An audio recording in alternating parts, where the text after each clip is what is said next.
Hello, and welcome to Up Close and Personal Season 2. My name is Ariel. And my name is Alex. From Bach Bros Studio. I know. Oh my God! Teacher with an intelligent use of technology. That, in fact, it will create wonders inside the classroom or inside the school. Today, we are going to meet with Mr. Krishnamohan Akepati, who is the Secretary of MJPABCWREIS in the government of Andhra Pradesh. So with that, let us welcome Mr. Akepati. Hi, Hello, how are you doing? fine. How are you doing? We're doing good. So our first question for you is going to start off with, what would you say about your perspective about empowering education? So leadership is as such is a very big word. So in leadership, there are many aspects. Who would want to be a leader? A leader is someone who gains the love of his followers. So like in all other fields, I think in education also, gaining the love of your subordinates, your followers, your friends, your peers, I think that matters most in educational leadership. When you gain the love of your friends, your peers, your colleagues, your students, your teachers, you as the leader, you'll be able to take them forward. So leadership in education is more about gaining trust, gaining love, gaining affection, and gaining credibility. So in your perspective, leadership is about gaining... Okay. Yes, it's about gaining love and affection, gaining credibility, gaining trust, and giving them a confidence that here is a leader who can take us forward. Here is someone who can take us forward. He has a vision, he has a dream, and he can share it with us, and we'll all work together to realize that dream. That is a leader. How are you using technology in helping students learn better? Sadly, I'm not so good at technology. I'm not that good at technology, at using technology, but one can't prevent the use of technology. So I do invite, but I depend on others mostly.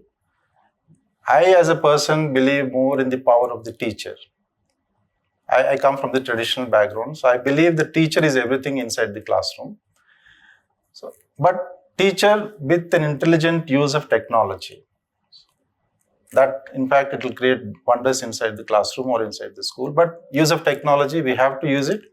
We are using it actually in terms of digital classrooms, tabs, using the internet, interactive panels, and also several other areas where we are using technology. But me as a person would believe more in the power of the teacher than technology.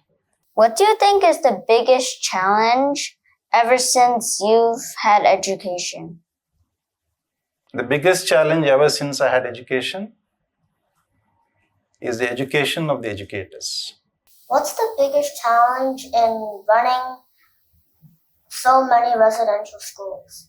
Looking after the welfare of so many residential schools, I have some 40,000 students with me.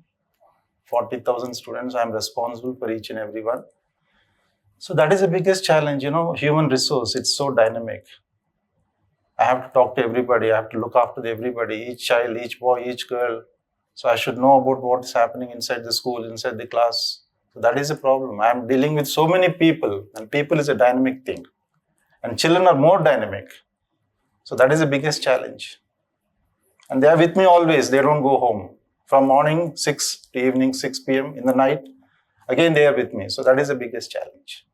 How do you help students who might be falling down in their studies? First, let us ensure that they don't fall down. Let us see that they don't fall down. So let us have an equal place where every student is able to achieve. So suppose they are not able to achieve, then we have some strategies for them. We help them by giving personalized coaching, personalized teaching. We help them by giving more self-confidence, giving them assignments, helping them more. In fact, giving them more confidence is the point actually. So any student who is not able to cope up with their studies, the best thing is to give them more confidence, give them more support. So that's what we try to do. How can kids help other children who don't have access to How education? can kids help other children who don't have access to education? Obviously, see, once you're going to school, you're a privileged kid. When you go to school, you're getting so many things. You're getting the love of your friends, you're getting the love of your teachers, you're getting the love of your parents. You get access to so many textbooks, libraries, digital things, playgrounds, so many things, So you're a privileged person. So being in a privileged position, don't you expect that you should help other kids also, those who don't have access to education? It's just something we have to do always. So I think they should be mindful of what is happening in the society, right? You agree with me? They should be mindful with what is happening in the society, mindful with what is happening in the neighborhood, and they should come out with some solution because they are all privileged. They're going to school. They have a good background. They're able to study well. They have good teachers.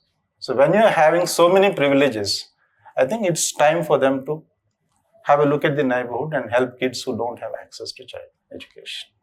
Thank you so much, and we loved having this exciting conversation. Thank you so much. Thank you. It was my privilege talking to both of you. And you was such good made such a good interview. You almost were like experts actually. Thank you. Thank you. Well, that's it for this episode of Up Close and Personal Season 2. Equity ensures that everyone has the equal amount of privileges in everything that's going around the globe. Also, thank you for watching this video and stay tuned for upcoming episodes. Bye!